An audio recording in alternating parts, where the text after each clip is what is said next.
होगा जी मारी चलो बोल भाई नाम बोल सर बोल दो नाम बोल दो पब्लिक किसी को हम कितनों बोल रहे कुछ साउरे हेलो हेलो ये 1100 रुपए ओम प्रकाश जी की तरफ से 21 कट्टा cement Savitri Devi wife of Shri Mukhram जी,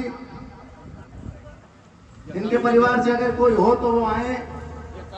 1100 रुपए सनेलता वाइफ ऑफ श्री नरेश कुमार जी, 1100 रुपए गुप्तदान करते हैं कोई माता जी। 21,000 रुपए साईं मंदिर कमेटी की तरफ से हमें दिए जाते हैं, हम उनका आभार प्रकट करते हैं। और 1,11,11 रुपए डॉक्टर रितिका यादव पोती श्रीमती भोगड़ी देवी स्वर्गीय, अगर वो आ गई हो, ये माँ भोगड़ी की पोती 1,11,11 रुपए और 11,000 रुपए गौशाला में अपनी तरफ से दे रही है, हम इनका धन्यवाद करते हैं।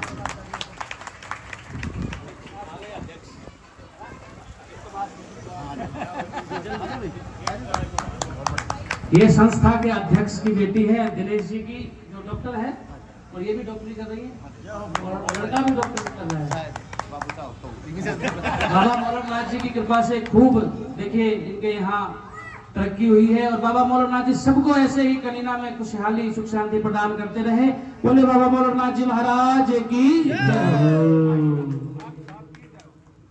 और 21,000 रुपए हमारे अनिल मास्टर भाणजा, जो स्वर्गीय श्री माडूराम जी के दोस्त हैं और मंदिर कमेटी के सदस्य भी हैं, अगर वो कहीं हो तो मेरी आवाज सुन रहे हो तो भाई मंच पर आए। अनिल भाणजा 2100 रुपए दलीप सिंह जी सपुत्र श्री भान जी, 500 रुपए निर्मला वाइफ ऑफ राजकुमार जी और 1100 रुपए कोई मेरी माता भुगतान देती है। 5100 रुपए उर्मिला देवी वाइफ ऑफ श्री देशराज जी, 21,000 रुपए संतोष देवी वाइफ ऑफ श्री जगमोहन जी। ये हमारे बीच अभी जगमोहन जी भाई बैठे थे, संतोष जी अगर आई हो तो वो आए। संतोष जी आना पड़ेगा संतोष जी 21,000 रुपए की दान राशि ये दे रही हैं, हम इनका आभार प्रकट करते हैं और हमेशा मेले में भी ये सहयोग करते रहते हैं। 500 रुपए कोई मेरी माता जी गुप्तदान दे रही है, 1100 रुपए गुप्तदान, 500 रुपए बसंती बहन जी और 1100 रुपए सरस्वती वाइफ ऑफ रविंद्र कुमार जी, 5151 रुपए माँ प्रेम वाइफ ऑफ श्री होशियार सिंह जी, मेरी माँ बैठी हुई है, अगर आ सके तो एक बार मंच पर आए माँ प्रेम। 51 कट्टा सीमेंट के सुशीला देवी वाइफ ऑफ श्री धर्मवीर जी, चाचा धर्मवीर की घरवाली यहाँ पर है चाची, मैंने देखा था थोड़ी देर पहले थी, अगर है तो आए। 51 कट्टे सीमेंट के, कौन की मम्मी 1100 रुपए शर्मिला देवी वाइफ ऑफ श्री अशोक कुमार जी,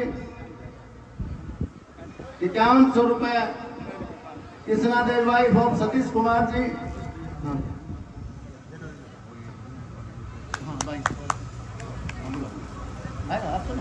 ये 2200 रुपए हमारे पोते जो गुलक में निकले थे जगदीश के पोते, वो ये बच्चे हैं वो।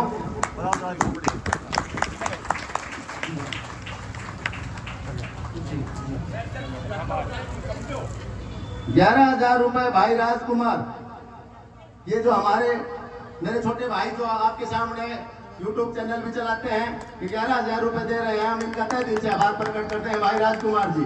ये बाबूलनाथ के भजनों में और बाबूलनाथ की ये जितने भी YouTube पे आप देखेंगे, ANKT नाम से एक चैनल है, आप उसको देखें, उसमें आपको बाबूलनाथ जी के ही भजन और कीर्तन मिलेंगे। ANKT क्यों भाई रात यही है ना, ANKT बाबा इनकी झोली भरे। गांव का नाम काशी नगरी कणिना दर्शन, ANKT का मतलब है काशी नगरी कणिना दर्शन। ये 2100 रुपए विमला देवी वाइफ ऑफ श्री प्रकाश जी, 1100 रुपए निर्मला वाइफ ऑफ वेद प्रकाश जी, 2100 रुपए गुप्तदान, 500 रुपए कैलाश देवी वाइफ ऑफ सतीश कुमार, 1100 रुपए पिंकी वाइफ ऑफ रविंद्र कुमार बहन बनारसी देवी लेके आए हैं, ये इनको फोटो देते के बाद में 1100 रुपए शकुंतला देवी रामबास से। देखिए इनको मैं माता जी को बुलाना चाहूंगा कि जो रामबास से आई है, शकुंतला देवी जो देखो गांव दूर गांव से आई है, ये एक बार आए मंच पर। राशि चाहे छोटी हो चाहे बड़ी हो, लेकिन श्रद्धा है, इतनी दूर से चल के आई। 1100 रुपए सविता वाइफ ऑफ सत्य प्रकाश जी, 1100 रुपए श्रीमती राज देवी वाइफ ऑफ स्वर्गीय ओम प्रकाश जी, ये हमारी बड़ी भाभी है राज। 500 रुपए कांता देवी दोंगड़ा जाट से दे रही हैं, 5100 रुपए देखिए कोई मेरी माता जी गुप्त दान दे रही है। और 51 कट्टा सीमेंट के बसंत लाल शर्मा जी 500 रुपए गुप्त दान। 2200 रुपए के दादा जगदीश के पोते वो मुलक वाले। 1100 रुपए संतरा देवी वाइफ ऑफ शीश राम जी। 1100 रुपए शारदा देवी वाइफ ऑफ धर्मपाल जी। 1100 रुपए सुमिता देवी वाइफ ऑफ रंगराव जी। ये तीनों ही दौरट जेठानी है, एक ही परिवार से हैं तीनों, अगर हो तो आ जाए। 1111 रुपए डॉक्टर सुरेंद्र, नहीं 11,011 थे सुरेंद्र सिंह जी वाले अभी, और 11,000 भाई सतवीर जो अभी गए डॉक्टर। और 1100 रुपए गुप्त दान। 1100 रुपए करतार सिंह सन ऑफ रामचंद्र जी। 1100 रुपए नीलम देवी वाइफ ऑफ श्री कृष्ण कुमार जी, ये जयनारायण के हैं, हमारे दादा जैना की तरफ से 5100 रुपए पहले भाई भीम भी दे चुके हैं। और 1100 रुपए कोई मेरी माता जी गुप्तान दे रही है। 1100 रुपए सुमन देवी वाइफ ऑफ श्री कृष्ण कुमार शर्मा जी। 500 रुपए गुप्तदान। 1100 रुपए गुप्तदान। 1100 रुपए सुनते देवी वाइफ ऑफ श्री होशियार सिंह जी। 1100 रुपए ललिता देवी वाइफ ऑफ श्री जगी सेठ जी। और 1100 रुपए श्री श्याम चाय सेवा। ये 1100 रुपए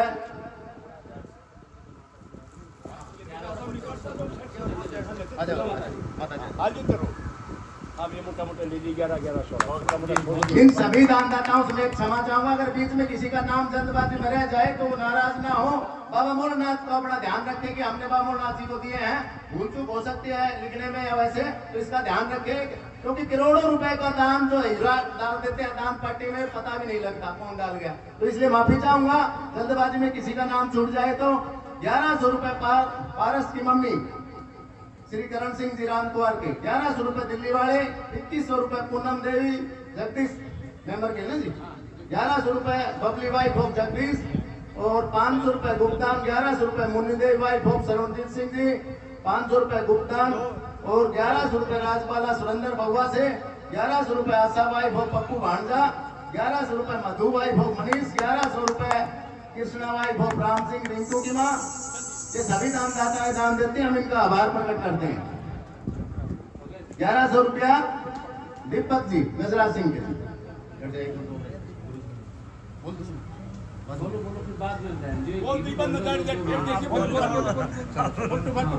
कोई बात नहीं।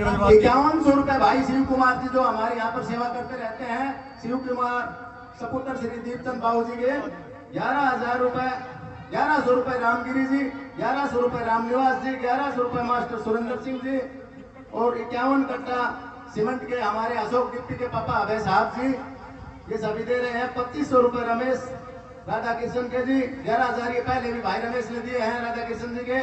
और 11,000 रुपए नवीन शिवचरण जी। 11,000 रुपए शिवचरण माता दीन जी, ये दोनों ही एक ही परिवार से है। नवीन जो है वो भाई शिवचरण का बच्चा है और शिवचरण जो है वो भाई माता दीन का, यानी कि 22,000 रुपए के भाई शिवचरण जी हमें दे रहे हैं। मंदिर में भी सहयोग करते रहते हैं, अगर शिवचरण जी है तो एक बार आ जाए। 5100 रुपए बिजली बोर्ड की तरफ से, जो बिजली बोर्ड कमेटी है वो हमें देती है, बिजली तो देती नहीं पर रुपये तो दे रही है। धन्यवाद बिजली बोर्ड साहब का। 5100 रुपए योगेश कुमार जी, किशन सिंह जी, नवीन कुमार जगदीश प्रधान के। 1 लाख रुपए की राशि भाई नवीन जी ने दी है। 1 लाख रुपए की राशि जगदीश पूर्व पार्षद जी, हम उनका तहे दिल से आभार प्रकट करते हैं।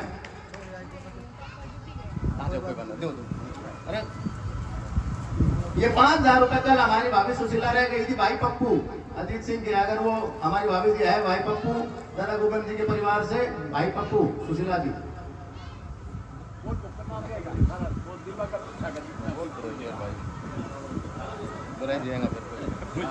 ये 3100 रुपए सुनील कुमार सन्नोप श्री राजेंद्र सिंह जी। 5100 रुपए उपदेश, ये हमारे भाई कालिया ठेकेदार जी हैं उपदेश, वो दे रहे हैं। 1100 रुपए उन्होंने फिर दोबारा भी दिए हैं। और 11,000 रुपए बंटी सन्नोप श्री हरचंद जी, ये भाई जोनी अगर आए हैं भाई जोनी। 11,000 रुपए भाई बंटी की तरफ से, अगर वो है तो बुलाएं उनको। 5100 रुपए डॉक्टर अजय यादव बवानिया निवासी, डॉक्टर अजय यादव के परिवार से अगर कोई है तो वो मंच पर आए। 2100 रुपए विक्की सन्नोप श्री सत्यनारायण जी। 11,000 रुपए सुनील सन्नोप श्री करण सिंह पीटीआई के, अगर करण सिंह पीटीआई के लड़के सुनील कुमार जी हैं तो वो आए। और 1100 रुपए विजयपाल सन्नोप ओम प्रकाश जी। 4200 रुपए सुरेंद्र सिंह भाई मीडिया अगर हो तो यहाँ पर, उनके बच्चे ने दिए हैं सोनू ने 4200 रुपए। चचमीनिया के लड़के ने अपने पिता के नाम से 11,000 रुपए राजकर्ण जेलदार जी, जो हमारे 14 वार्ड के पार्षद के हैं भाई सूबे जेलदार जी, अगर वो हैं तो एक बार आए। और 1 लाख रुपए की राशि एडवोकेट विनय यादव सदासुख जी पब्लिक स्कूल ने हमें दी है। हमें 2-3 बार फोन भी किया, शायद वो बिजी हैं, अगर कभी आएंगे तो हम उनको सम्मान करेंगे। 1 लाख रुपए की राशि वो हमें दे रहे हैं, हम उनका आभार प्रकट करते हैं।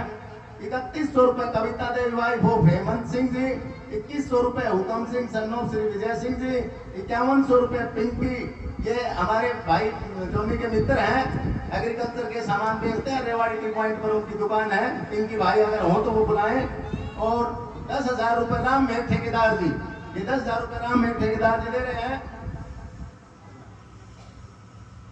2100 रुपए निक्की पुत्र श्री वीरेंद्र सिंह जी, 1100 रुपए सीताराम मिस्त्री जी, 2100 रुपए राकेश सन ऑफ महेंद्र सिंह जी, 1100 रुपए सुमेर सिंह सुल्तान सिंह जी, 1100 रुपए बसंतलाल सपुत्र श्री भूषण सिंह जी, 1100 रुपए विनोद कुमार गुप्ता जी, 1100 रुपए भुगतान और 2100 रुपए कपिल भाई दे रहे हैं। 500 रुपए राकेश सन ऑफ श्री सुरेंद्र सिंह जी और 2000 रुपए जोगिंदर खुशीराम जी, 3500 रुपए सुमन वाइफ ऑफ मुकेश जी, 11,000 रुपए भुगतान और 11,000 रुपए बाबा सुरेश बचीनी वाले सेठ जी, सुरेश जी अगर हो तो आए।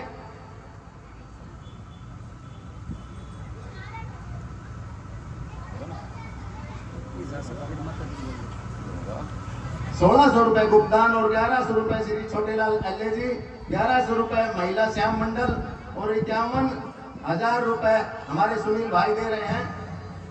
सपुत्र श्री दरियाई जी, 21,000 रुपए मास्टर अनिल जी आ गए, उसको देख लो एक बार। 51 कट्टे सीमेंट के राज धर्मकाटा, ये भाई बिट्टू राज धर्मकाटा 51 कट्टे सीमेंट के दे रहे हैं। और 51 कट्टे सुशीला जी अगर आ रही हो तो दोबारी बोलना पड़ रहा है मैं सुशीला। 1100 रुपए जितेंद्र सदनों श्री लक्ष्मीराम जी, 1100 रुपए भुगंता वाइफ ऑफ प्रकाश जी, 1100 रुपए माया वाइफ ऑफ श्री भगवान जी और 1100 रुपए रामकला आगलो ना मन्ना। ये हमारे भाई राजेंद्र भेड़िया की विशेष दे रहे हैं। 21,000 रुपए हमारे बड़े भाई सतवीर सिंह जी सपुत्र श्री माता दीन जी, जो कमेटी के ऊपर प्रधान भी हैं, अगर वो हैं तो एक बार आए। भाई जो भी तो यहाँ बैठे परवेश जी माफी चाहेंगे, आपका समय काफी लिया, फिर भी हम आपके धन्यवाद के पात्र हैं। धन्यवाद आपका धन्यवाद। इतना काम बना आप बोलिए श्री वृंदावन बिहारी लाल की जय जय हो। बोले श्री ठाकुर जी महाराज की जय हो। अब धन्यवाद हो चुका, अब बैठ जाइए। अब 3 बजे से पहले कोई घोषणा नहीं। नमः पार्वती पतये, हर हर महादेव। अब भगवान श्री कृष्ण के नाम और अनन्यता और प्रेम, इनका दर्शन अगर कोई कर लेता है तो स्वयं मुक्त हो जाता है। प्रिय महामंत्र हम जपते हैं ना कि श्री कृष्ण गोविंद हरे मुरारी हे नाथ नारायण वासुदेवा, ये कोई साधारण मंत्र नहीं है। देवकी और वासुदेव ने भी यही मंत्र जप करके और नमो भगवते वासुदेवाय इस मंत्र को जाप करते करते ही स्वयं भगवान को पाया था। 12 अक्षर मंत्र और श्री महामंत्र और राम जी द्वारा प्रदान किया हुआ श्री राम विजय मंत्र, ये 10 दिशाओं में विजय कराने वाले मंत्र हैं। यह संकीर्तन भी है और मंत्र भी है। मंत्र और संकीर्तन में भेद होता है। मंत्र और संकीर्तन में भेद होता है। संकीर्तन हम जब बैठे हैं, जिस प्रकार अब एक सत्संग चल रहा है, तो भगवान का संकीर्तन करना चाहिए और इसी संकीर्तन के साथ हम भगवान का कंस के द्वारा बुलावा भेजा जाना, बलदाऊ और श्री कृष्ण कन्हैया लाल दोनों मथुरा जाते हैं, वो कथा आरंभ करें उससे पहले माहौल सत्संग का करें। आइए।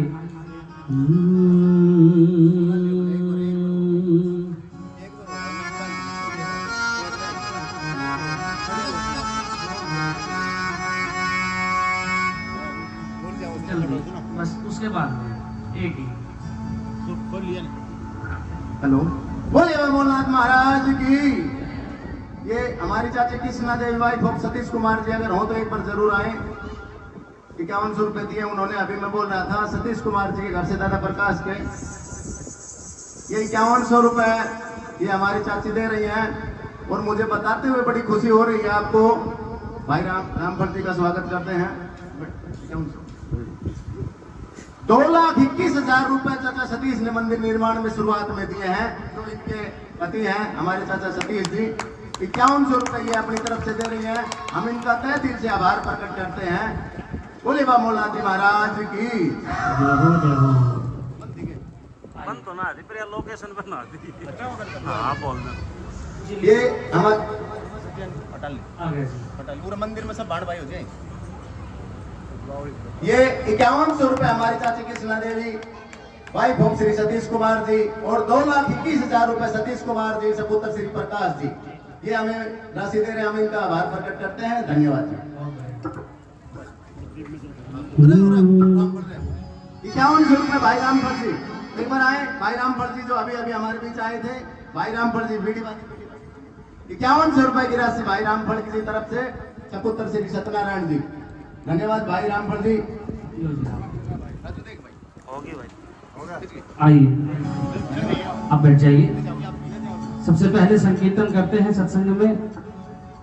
श्री कृष्ण गोविंद हरे मुरारी, हे नाथ नारायण वासुदेवा। श्री कृष्ण गोविंद हरे मुरारी, हे नाथ नारायण वासुदेवा।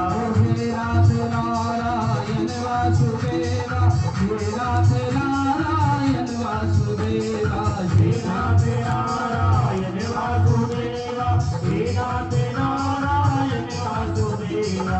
श्री कृष्ण गोविंद हरे मुरारी, हे नाथ नारायण वासुदेवा। श्री कृष्ण गोविंद हरे मुरारी, हे नाथ नारायण वासुदेवा। कृष्णा कृष्णा कृष्णा राधे कृष्णा कृष्णा कृष्णा राधे राधे राधे राधे राधे। कृष्णा कृष्णा कृष्णा राधे कृष्णा कृष्णा कृष्णा राधे कृष्णा राधे राधे कृष्णा राधे राधे। श्री कृष्ण गोविंद हरे मुरारी, हे नाथ नारायण वासुदेवा। श्री कृष्ण गोविंद हरे मुरारी, हे नाथ नारायण वासुदेवा। हे नाथ नारायण वासुदेवा, हे नाथ नारायण वासुदेवा। बोलिए नारायण भगवान की। कंस के दरबार में नारद जी का आगमन होता है। एक बार नारद जी राजा कंस के द्वार पे गए। राजा कंस को नारद जी ने कहा कि अभी मुझे खबर पड़ी है कि काश मैं तुम्हें यही कहने के लिए आया हूं, अन्यथा तुमसे कोई काम नहीं था, लेकिन खास मैं तुम्हारा शुभ चिंतक बनकर के आया हूं। देखो, जब नंद बाबा तुम्हें कर देने के लिए आए थे और तुम्हें बधाई के स्वरूप सोने की थाल और खूब हीरे जवाहरात भेंट किए थे कि मुझे पुत्र हुआ है बुढ़ापे में। वो पुत्र कोई और नहीं बल्कि वासुदेव और देवकी का 8वां पुत्र है, अर्थात तुम्हारा काल है। और नंद बाबा गोकुल में जिसको लोग कन्हैया कन्हैया कहते हैं वह यशोदा का पुत्र नहीं है, वह देवकी का 8वां पुत्र है। कंस को आश्चर्य होता है। नारद जी से कहा है, मुझे थोड़ी शंका तो होती थी बहुत से राक्षसों को श्री कृष्ण मारते हैं, मेरे विकाल होंगे, क्योंकि इतने भयानक भयानक राक्षस, इतने खूंखार राक्षस, और जिनका वध केवल एक बच्चा कर दे। सुनने में तो आता था लेकिन यकीन ना किया जाता था। संदेह तो मुझे भी होता था नारद जी, लेकिन कभी मैंने इस बात की ओर सोचा नहीं कि गोकुल में जो नंद बाबा का बच्चा है वही मेरा दुश्मन होगा।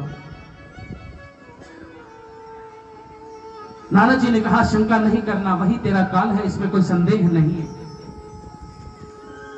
कंस बोला, मैंने गुरुदेव वासुदेव देवकी को कैद में रखा था, वहां से कैसे गए होंगे? नारद जी समझाते हैं, अरे कंस तुम बहुत भोले हो,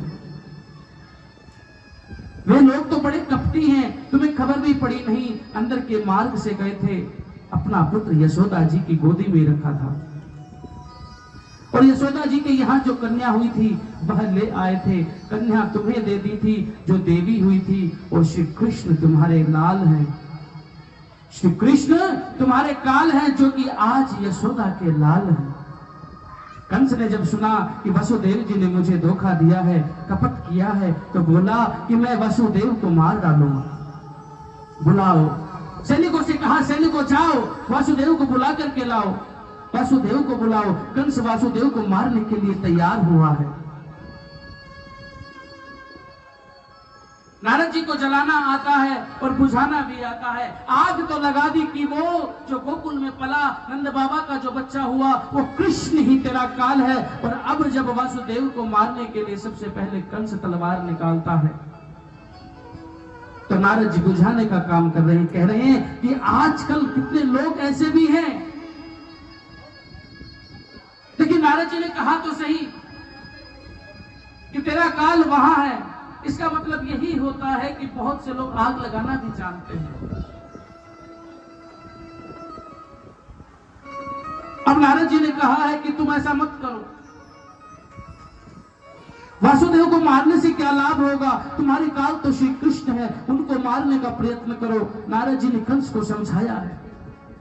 नारद जी गोकुल में आए हैं, बाल कृष्ण लाल को वंदन करके कहा कि हे सब तैयारी करके मैं आया हूं, आप अब मथुरा पधारेंगे, कंस को मारेंगे, थोड़े दिन बाद आप द्वारका के राजा होने वाले हैं। आपकी कृपा से आपकी सभी लीला मैं जानता हूं प्रभु। नारद जी एक एक लीला का वर्णन करते हैं। इधर कंस को भय हुआ है कि अगर मैं कन्हैया को नहीं मारूंगा तो जैसे जैसे वो बड़ा होगा वो मुझे मार देगा। अब कंस द्वारा सभी अपनी मंडली को बुलाया जाता है, दरबार लगाया जाता है, सभी मंत्रीगण आते हैं, ऋषिगण आते हैं, सभी उनके पुरोहित आते हैं।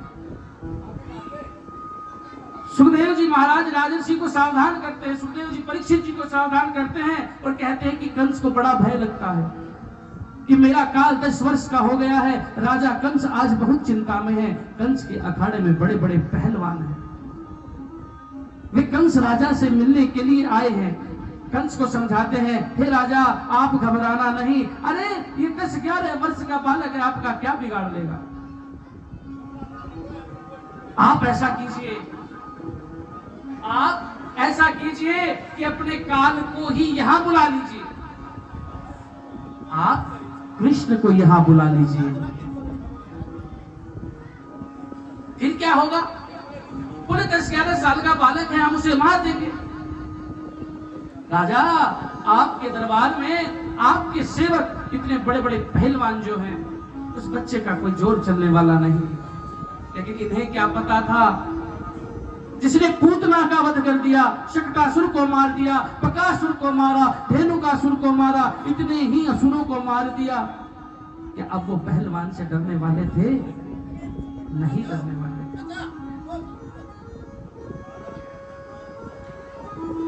कंस के पुरोहित आए हैं, उन्होंने कहा है कि 5 दिवस का एक धनुष यज्ञ रखते हैं। कंस ने कहा है कि कंस से कहा पुरोहितों ने कि 5 दिवस का एक यज्ञ रखते हैं, धनुष यज्ञ। उस धनुष यज्ञ में ये होता है कि जिस यजमान के लिए वो धनुष यज्ञ किया जाता है, उस यजमान की विजय होती है और उसका शत्रु स्वयं मर जाता है। कहीं यज्ञ करने से यजमान का आयुष्य बढ़ता है, उम्र बढ़ती है, यजमान का जो शत्रु है वह मर जाता है। शत्रु को मारने के लिए यह यज्ञ किया जाता है। 5 दिवस का यज्ञ बराबर होना चाहिए। अगर यज्ञ बराबर हो गया तो शत्रु खत्म, अगर यज्ञ में कोई बाधा आ गई तो यजमान खत्म हो जाता है। यज्ञ की तैयारी करो। कंस ने हुक्म दे दिया कि आप यज्ञ की तैयारी कीजिए। यज्ञ दर्शन करने के लिए मैं नंद को आमंत्रण दूंगा। राम कृष्ण को लेकर के मथुरा में आएंगे। राम कौन? बलराम। नंद बाबा के दोनों जो वो हैं, बलराम भी साथ आएगा, कृष्ण भी साथ आएगा, नंद बाबा भी साथ आएंगे और मेरे पहलवान मेरे काल को मार डालेंगे। मंदिर में दिखाएंगे मेरे साथ कपट किया है। नंद को मैं निमंत्रण देने के लिए किसे भेजूं? कंस सोचते हैं कि नंद को निमंत्रण देने के लिए मैं किसे भेजूं? तो बताइए कौन आते हैं? कंस का वध करने के लिए वयोवृद्ध अक्रूर जी याद आते हैं। वयोवृद्ध हैं, स्थिर बुद्धि है, विश्वासघात नहीं करेंगे। कंस अक्रूर जी के घर में गया है। अक्रूर जी को कहा है मेरा एक खास काम करना है। नारद जी ने मुझे कहा है कि देवकी का 8वां पुत्र ही कृष्ण है और वही मेरा काल है। अपना बालक वहां रखा है, मेरे काल को मारना है। इसलिए उनको निमंत्रण भेजना है कि मैं यहाँ एक 5 दिवसीय धनुष यज्ञ आयोजित करूंगा और उसी यज्ञ का निमंत्रण लेकर के अक्रूर जी आप नंद बाबा के गांव जाइए। नंद जी भले ही गाड़ी में आए, लेकिन मैं आपको सुवर्ण रचित एक रथ देता हूं कि नंद के बाबा, नंद के बच्चा जो कृष्ण है वो उसी में आए। बेशक से नंद बाबा बहुत ही स्वाभिमानी है, वो मेरे दी हुई गाड़ी में तो नहीं बैठेंगे, लेकिन उनका कन्हैया जो है वो मेरे ही रथ में आना चाहिए, जिससे कि उन्हें लगे कि कंस को कृष्ण से प्रेम है, कृष्ण को वो चाहता है, नंद बाबा के भले में है। अन्यथा उनको ये अगर शक हो गया कि वो हमें मारने के लिए बुला रहे हैं तो वो कभी नहीं आएंगे।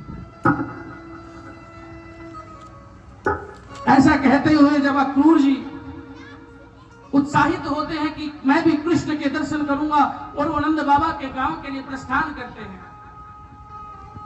साथ में एक सोने का रथ जाता है, सुवर्ण रचित। जाकर के जब नंद बाबा के गांव में जाते हैं, नंद बाबा को प्रणाम किया जाता है, निमंत्रण दिया जाता है, कहते हैं कि आप आइएगा, लेकिन देखिए याद रखिएगा कंस ने विशेष तौर पर कन्हैया को बुलाया है। अक्रूर जी विचार करते हुए जाते हैं और अक्रूर जी पहले ही श्री कृष्ण के पद चिन्हों का भी दर्शन करते हैं। ये विशेष बात है, प्रेम की बात है, रसिकगण ही समझ पा सकते हैं। अब अक्रूर जी को कृष्ण और बलराम के दर्शन होते हैं। अक्रूर जी ने संबंध कर लिया है, मैं वसुदेव का मित्र हूं। आकर के श्री कृष्ण को कहा है, आकर के श्री कृष्ण बलराम को कहा है कि मैं वसुदेव का मित्र आया हूं। श्री कृष्ण एक बार मुझे काका जी कहे। क्या कहे? कृष्ण मुझे एक बार काका जी कहे। देखिए, जब हम भगवान से रिश्ता स्थापित कर लेते हैं, जब हम भगवान से रिश्ता स्थापित कर लेते हैं तो भगवान भी हमें उसी रिश्ते के अनुसार मानने लग जाते हैं। एक बार की बात कि चित्रकूट में एक महात्मा रहते थे। गुरुदेव ने कहा कि चित्रकूट में एक महात्मा रहते थे। वो महात्मा कनक भवन के बिल्कुल सामने से उनका आश्रम था। कनक भवन में जब रामलला के दर्शन होते थे, जानकी जी के साथ वो विराज रहे हैं वहां। लेकिन जो महात्मा थे वो स्वयं को श्री राम के गुरु कहते थे और सारे इलाके में ये बात फैली हुई थी कि मैं राम को पढ़ाता हूं। नित्य प्रतिदिन तख्ती लेकर के भगवान राम को पढ़ाते थे और छड़ी भी लगते थे कि जिस दिन ये लगता था कि आज राम ने पढ़ा नहीं तो छड़ी लेकर के राम को पीटते थे। भाव थे ऐसे। और जब पीट लेते थे और बाद में जब कक्षा खत्म होती थी तो भगवान वो महात्मा भी रोते थे कि मैंने आज मेरे लला को मारा, क्योंकि गुरु के आगे तो शिष्य बच्चा ही रहता है। शिष्य और पुत्र में कोई भेद नहीं होता। मेरा शिष्य रोता है, मेरा राम रोता है, मुझे दुख होता है, लेकिन राम तुम पढ़ते क्यों नहीं हो? एक बार की बात कि महात्मा जी ऐसे ही पढ़ा रहे थे तो 2-4 बाहर से जा रहे थे, उन्होंने देखा महात्मा फिर से यही कर रहे हैं। उन्हें लगा कि ये नाटक कर रहे हैं।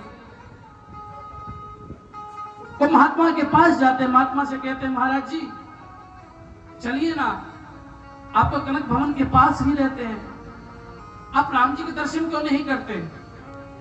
बोले देखो भाई, वहां राम राजा के रूप में है और यहां मेरा राम मेरे शिष्य के रूप में है। अगर मैं वहां जाता हूं तो मैं गुरु की भूमिका में जाऊंगा और राम को वहां से उठना होगा और मुझे प्रणाम करना होगा, यही मर्यादा बनती है। और साथ में मेरी बहू रानी भी रहती है और उनका घूंघट करना भी मर्यादित होता है। मैं नहीं जा सकता, इसमें मर्यादा नहीं है। लेकिन जब बार बार वो यही कहते हैं कि जाओ दर्शन करके आओ, और जबरदस्ती जब महात्मा को उठा लिए जाते हैं और जैसे जैसे जब कनक भवन की सीढ़ियां वो चढ़ते हैं, कनक भवन की जैसे जैसे महात्मा सीढ़ी चढ़ते हैं तो कहते हैं कि राम उठना मत, बिल्कुल मत उठना, मैं तेरे दर्शन के लिए आया हूं। इन्होंने मुझे विश्व विवश कर दिया, लेकिन तू अपने आसन से उठना मत। राम राम राम, आज ये क्या हो रहा है? मेरा तो राम शिष्य है, यहाँ राजा है, अगर मैं जाऊंगा उसने प्रणाम नहीं किया तो मर्यादा भंग होती है, और प्रणाम किया तो दुनिया के सामने इनका राज खुल जाएगा। और जैसे ही महात्मा विग्रह के पास पहुंचते हैं तो आप यकीन नहीं करेंगे कि वो राम कनक भवन में जो विराजमान है, उन राम का मुकुट उतर करके प्रभु महात्मा के चरणों में आ जाता है और मैया की आंखों के आगे पल्ला आ जाता है। यही तो भगवान से रिश्ता स्थापित होता है, यही तो रिश्ता स्थापित किया जाता है। इधर अक्रूर जी ने भी वासुदेव को अपना मित्र बना करके कहा कि कृष्ण मुझे काका जी तो कह करके बुलाओ। अब कृष्ण सोचते हैं काका जी कहने में जाता ही क्या है, कृष्ण ने काका जी कह दिया। अक्रूर जी ने उनके सिर के ऊपर से हाथ फहराया है, आमंत्रण दिया है कि कृष्ण तुम जरूर आना। और अब जब वो न्योता दे करके चले जाते हैं, अब नंद बाबा और सब जाने की तैयारी करते हैं, मथुरा को जाना है। सारे मित्र भागे आए हैं कन्हैया के पास। अरे कन्हैया, हमने सुना तुम जा रहे हो। कान्हा ने कहा हाँ, कंस का बुलावा आया है, बाबा मुझे लेकर के जा रहे हैं, दाऊ भी साथ जाएंगे। बोले कन्हैया, आज तक देखो जो भी किया हमने साथ किया, जो भी किया हमने साथ किया, चोरी साथ की, माखन साथ खाया, मिश्री साथ खाई, साथ वाले साथ गाय चलाई, और अब तुम मुझे छोड़ करके जाओगे? क्या इतनी ही मित्रता तुमने निभानी थी? क्या अब हम मित्र नहीं है? तुमने कहा था कि हम मित्र रहेंगे।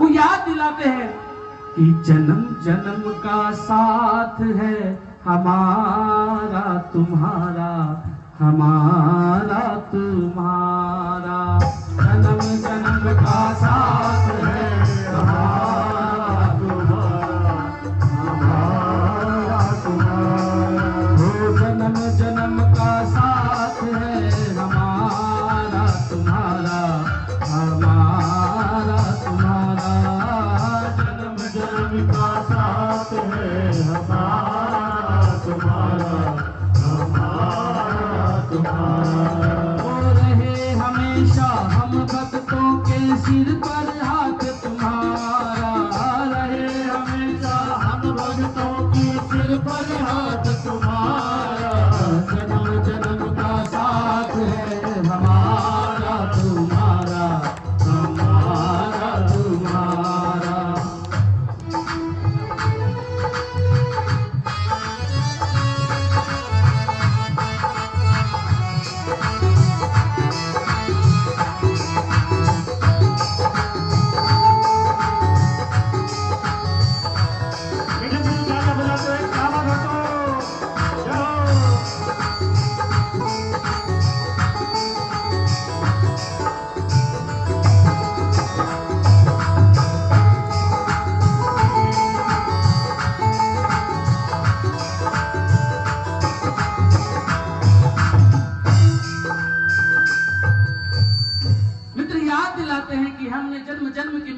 की है। भैया संभालिए ना, हमने जन्म जन्म की मित्रता, सेट कर लीजिए आप आराम से। पहले हमने जन्म जन्म की मित्रता साथ की थी और आज कन्हैया तुम अकेले चले जाओगे?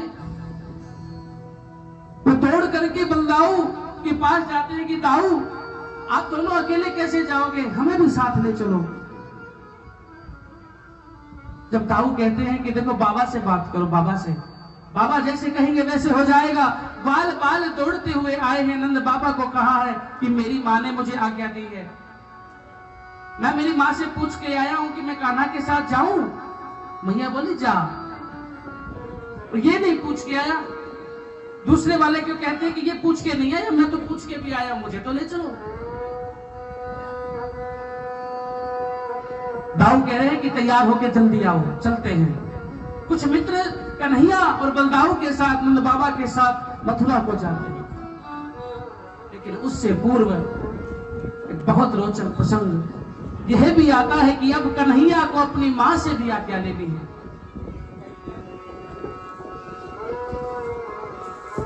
जैसे ही कन्हैया को पता लगता है कि अब जाना है, वो मां के पास जाते हैं। मैया, मैं दाऊ और बाबा के साथ मथुरा जा रहा हूं, कारे लाला तेरो मन लग जाएगो? मां, तेरे बिना क्या मन लग सकता है मेरा, लेकिन क्या करूं, कंस ने विशेष कहा है और एक विशेष कार्य करना है, तो उसके लिए जाना तो पड़ेगा। देख, 10 से 11 वर्ष तक मैंने तुझे भूखा कभी नहीं रखा, समय से भोजन कर लियो। मुझे पता है तुझे मेरे हाथ के सिवा भोजन किसी का पसंद नहीं आता।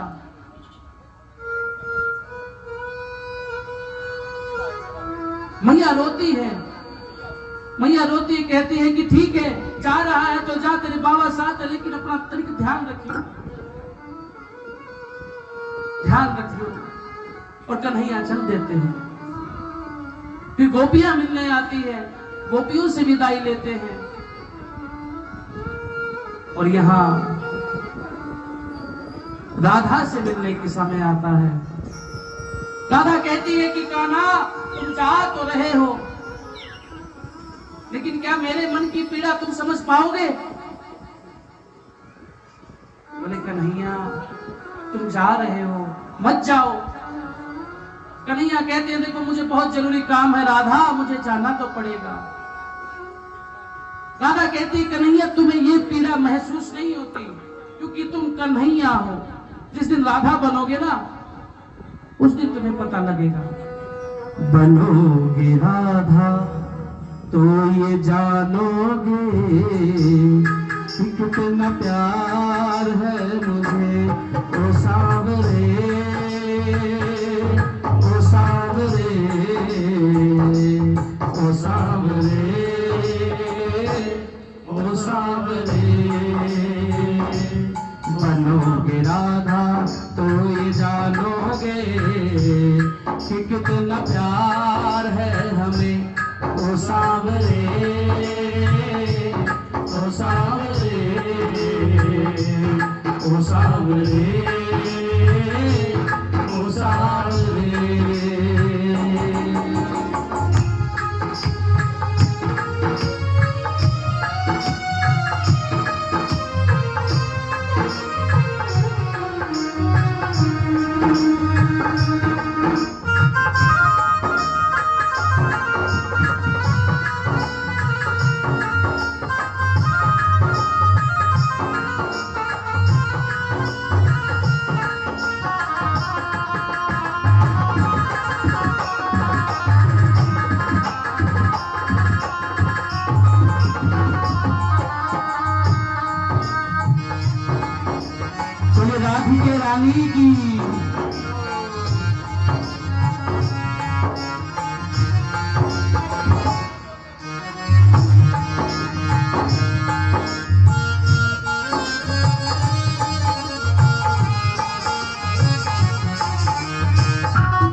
क्या होती प्रतीक्षा, क्या पीड़ा होती है, तुम क्या जानो मोहन कैसे राधा रोती है। क्या होती प्रतीक्षा, क्या पीड़ा होती है, तुम क्या जानो मोहन कैसे राधा रोती है।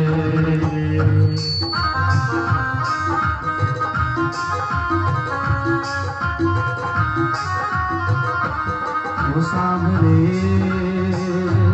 ओ सांवरे, ओ सांवरे, ओ सांवरे, ओ सांवरे। इसका बेस बनाओ ना भाई। हेलो सीताराम।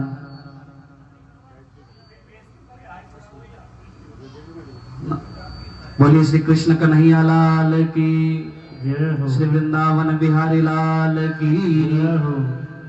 तो श्री कृष्ण बलराम के साथ मथुरा को प्रस्थान करते हैं और नगर की सुंदरता देख करके कृष्ण बलराम बहुत प्रसन्न होते हैं कि आज वो समय आ गया है, अब वो समय आ चुका है कि हम कंस का वध करके और इस धरा को पाप से मुक्त कर दूं। बीच में बहुत सी लीलाएं प्रभु करते हैं। हाथी से स्वागत किया जाता है। कैसे? क्योंकि कंस के सैनिक कहते हैं कि कंस, हम कृष्ण का स्वागत एक हाथी से कराएंगे। कंस का स्वागत एक हाथी से कराएंगे और उस हाथी को मदिरा पान करा दिया जाता है। कृष्ण का स्वागत हम हाथी से कराएंगे और हाथी को मदिरा पान करा दिया जाता है और हाथी मदमस्त होकर के जब कन्हैया के पास आता है तो कन्हैया उन्हें भी मार देते हैं। दर्जी को मारा जाता है, धोबी को मारा जाता है और कुब्जा का उद्धार किया जाता है। कृष्ण के द्वारा कुब्जा का उद्धार कैसे किया गया? जो वो कुब्जा थी वो कुबड़ी थी, 3 कुबड़े थे और वो चंदन घिस करके कटोरी में लेकर के कन्हैया के लिए लेकर जा रही, कंस के लिए लेकर के जा रही थी। रास्ते में कन्हैया उन्हें रोक लेते हैं और अपने पैर से उनका पैर दबा लेते हैं और जैसे ही कन्हैया ने उनका पैर अपने पैर से दबाया है वो नीचे से ठीक होते हुए आते हैं और जैसे जैसे कन्हैया ने जहां स्पर्श किया वहां से कुबड़ा हट जाता है और कुबड़ा होती है वो बिल्कुल खड़ी हो जाती है और वो धन्यवाद कहने लग जाती है कन्हैया को। लीलाएं बहुत छोटी छोटी सी आपको बताए जा रहे हैं क्योंकि समय का अभाव है। और अब माली और कुब्जा को भी उतार करके जब कंस के महल में प्रवेश होता है तो देखते हैं कन्हैया की एक अनुष्ठान चल रहा है और उस अनुष्ठान में 5 दिवसीय धनुष यज्ञ लिखा गया और कन्हैया उस धनुष को भी भंग कर देते हैं और धनुष को भंग करके कन्हैया जब आगे बढ़ते हैं कंस के सैनिक उन्हें मारने लगते हैं। सभी सैनिकों को मारते हुए जब आगे बढ़ते हैं तो कंस आता है और कंस का भी उद्धार श्री कृष्ण कन्हैया लाल कर देते हैं। बोले कंस का उद्धार करने वाले कन्हैया लाल की, श्री बांके बिहारी लाल की। और इधर से एक भजन और आप झांकी के लिए तैयार कीजिए।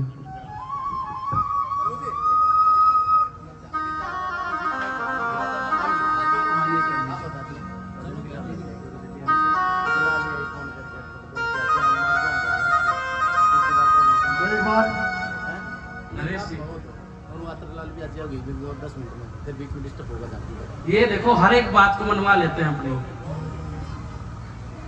जो भी है जल्दी से बुला लीजिए उनको। बोलिए श्री वृंदावन बिहारी लाल की। धन्यवाद गुरु जी। अभी भाई राजू हमारे आज के जो मुख्य अतिथि हैं ठाकुर रतनलाल जी वो भी आने वाले हैं। तब तक मैं चाहूंगा हमारे बीच पहुंचे हैं राज धर्मकाटा से भाई बिट्टू जी।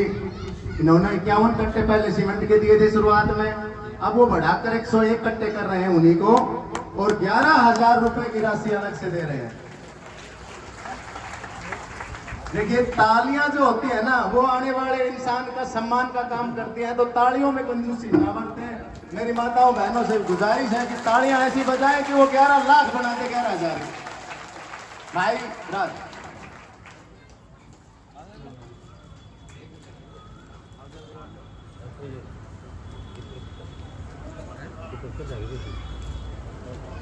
धन्यवाद भाई राज जी। अभी हमारे बीच पहुंचे हैं भाई पिंकी, जो मैंने पहले बताया था एग्रीकल्चर के सामान के विक्रेता है हमारे बीच। ये 5100 रुपए पहले दिए थे और अब उनको बढ़ाकर 11,101 रुपए की राशि आपको दे रहे हैं। बामोलनाथ इनका भला करे, बोले बामोलनाथ महाराज की जय। धन्यवाद भाई पिंकी, जरूरत पड़ेगी तो फिर आएंगे। और इसी कड़ी में मैं भाई राजगढ़ के सुपुत्र से सुपे जेलदार जी पहुंचे हैं। भाई सुपे जी वार्ड नंबर 14 से पार्षद, उनको भी बुलाना चाहेंगे। भाई सुपे जी जल्दी आए, समय कब आओ भाई सुपे जी। हेमंत सेठ साई मंदिर कमेटी के भाई हेमंत जी, भाई हेमंत जी।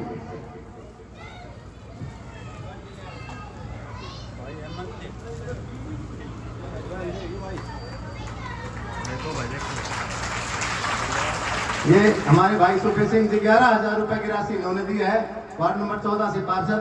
धन्यवाद भाई। भाई 13 से हाँ 13 वार्ड है ना, चलो 14 का बन जाए वार्ड नंबर 14।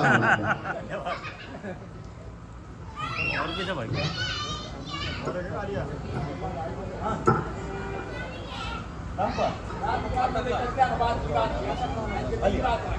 अभी जिन महानुभाव का हम इंतजार कर रहे थे वो हमारे बीच पहुंच रहे हैं। इलाके के जाने माने एक बड़ी शख्सियत जिन्होंने शिक्षा के क्षेत्र में अपना बहुत बड़ा योगदान दिया और राजनीति में जब से इन्होंने कदम रखा अच्छों की छुट्टी कर दी। बड़े ही धुआंधार व्यक्तित्व के धनी हमारे बीच ठाकुर अतुरलाल जी पहुंचे हैं। हम इनका हाथ जोड़कर बहुत बहुत सम्मान करते हैं। ठाकुर अतुरलाल जी कहते हैं कि सत्य को कहने के लिए किसी शब्द की जरूरत नहीं होती, नदियों को बहने के लिए किसी पथ की जरूरत नहीं होती, और संघर्ष करने वाले पाते हैं मंजिल, उन्हें किसी के रथ की जरूरत नहीं होती। राधे राधे। ऐसे ही हमारे बीच पहुंचे ठाकुर अतुरलाल जी, जिन्होंने संघर्ष के लिए चाहे वो मेन ट्रेनों का यहाँ पर ठहराव करने का काम हो, चाहे इलाके के लिए पानी का काम हो, ये हमेशा ऐसी लड़ाइयाँ लड़ते रहते हैं और बामोलनाथ जी की शरण में आए हैं। बामोलनाथ जी की तरफ से हम इनको आश्वासन देते हैं कि आने वाले अगले चुनाव में विधायक कलीना के अतुरलाल जी होंगे। बोले एक बार जोर से नारा लगाएंगे, ठाकुर अतुरलाल जिंदाबाद। सम्मान करेंगे हमारे कमेटी के मुख्य सभा पर नाकर ठाकुर अतुरलाल जी का। पहले आप दादा पहले भागवत जी का सम्मान करें। माला दीजिए। अभी हमारे मुख्य अतिथि भागवत जी का सम्मान करते हुए इतनी गर्मी में भी ठाकुर अतुरलाल जी ने हमें समय दिया, हम इनका बहुत बहुत आभार प्रकट करते हैं।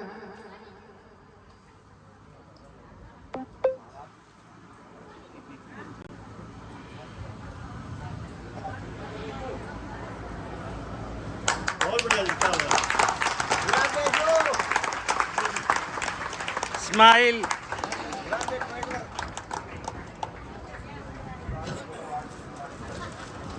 ये ठाकुर अतुरलाल जी हमें महाराज जी को राष्ट्र अवार्ड से सम्मानित करते हैं। ठाकुर अतुरलाल जी महाराज जी को सम्मानित करते हुए बहुत बहुत धन्यवाद ठाकुर अतुरलाल जी का। अब मैं चाहूंगा कि ठाकुर जी का सम्मान करने के लिए दादा रमेश जी और कमेटी के सदस्य आगे आए, इनको पगड़ी पहनाकर सम्मानित किया जाए।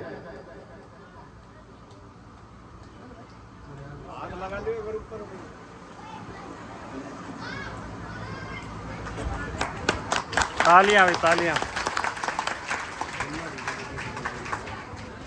धन्यवाद जी। अब मैं चाहूंगा कि वो दो शब्द कहकर हमें भी अपना आशीर्वाद दे। ठाकुर अतुललाल जी।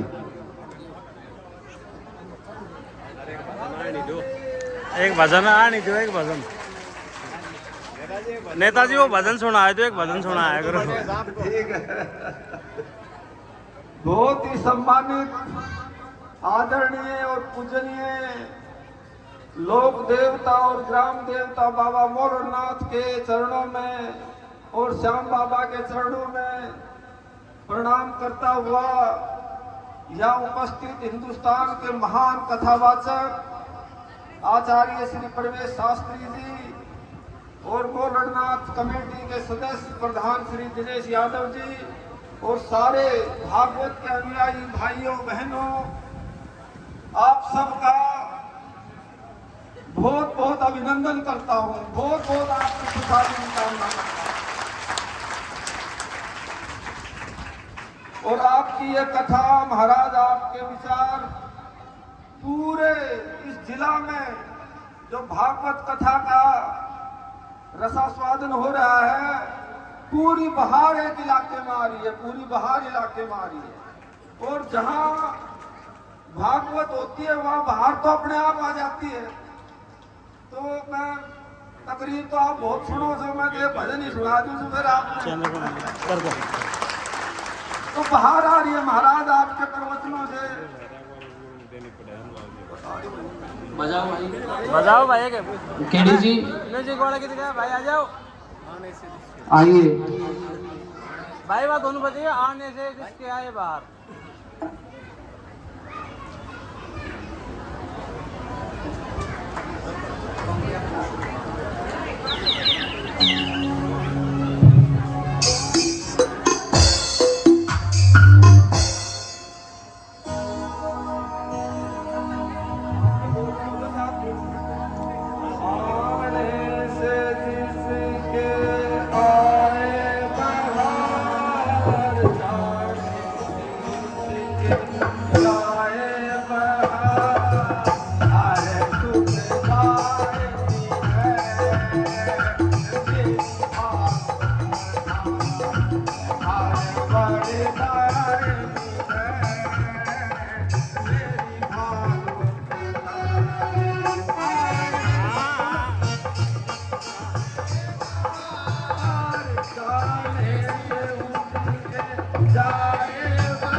उस महाकलयुग में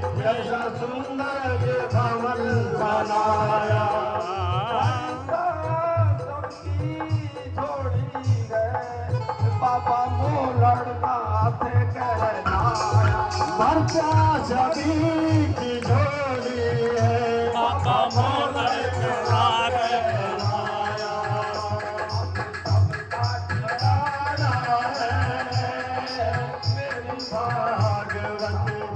सबका सहारा है मेरी भागवत जाने से उसके आए बाहर जाने से उसके आए बाहर भागवत है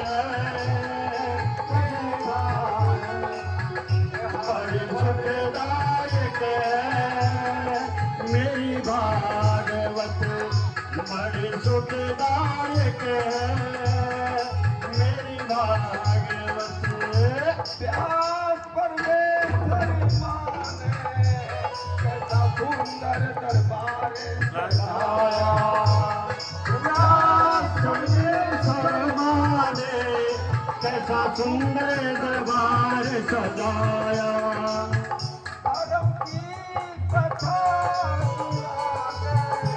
भागवत का मरम समझाया धर्म की कथा सुना के असधर्म ने अपना निभाया सबका सहारा भागवत बड़ी सुखदायक है मेरी भागवत बड़ी सुखदायक है मेरी भागवत तो ऐसी सुखदायक और वरदायक और सिद्धदायक भागवत को सुन करके आप सब निहाल हो गए, आप सब सौभाग्यशाली हो गए। मैं आचार्य जी का बार बार धन्यवाद करता हूँ, बार बार धन्यवाद करता हूँ। और भागवत जो है ना, इसका हर प्रसंग प्रेरणादायक है। महाराज जी ने गोवर्धन पर्वत की कथा सुनाई, गुरु भगत की सुनाई, रासलीला सुनाई, सबसे हमें प्रेरणा मिलती है। तो मैं बार बार आपका धन्यवाद करता हूँ आचार्य जी। और ये मेरे को बताया भाई टीम कार्य हो रहा है, 11,000 रुपये मैं कमेटी को इसके लिए दे रहा हूँ, 11,000 रुपये कोरियोग्राफी दे रहा हूँ। और आप काम करो भाई, बहुत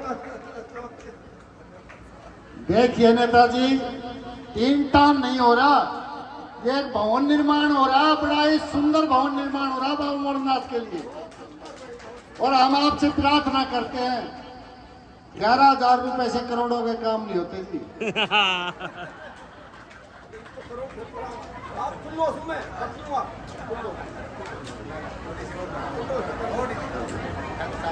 बढ़ा दो भाई कह रहे थे 21,000 की, 21,000 कर दूंगा मैं, 21,000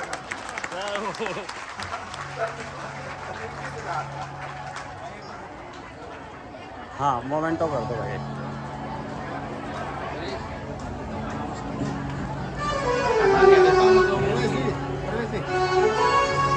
बहुत आनंद आएगा। और आइए धन्यवाद ठाकुर साहब जी, आपने समय दिया। हाँ जी। तो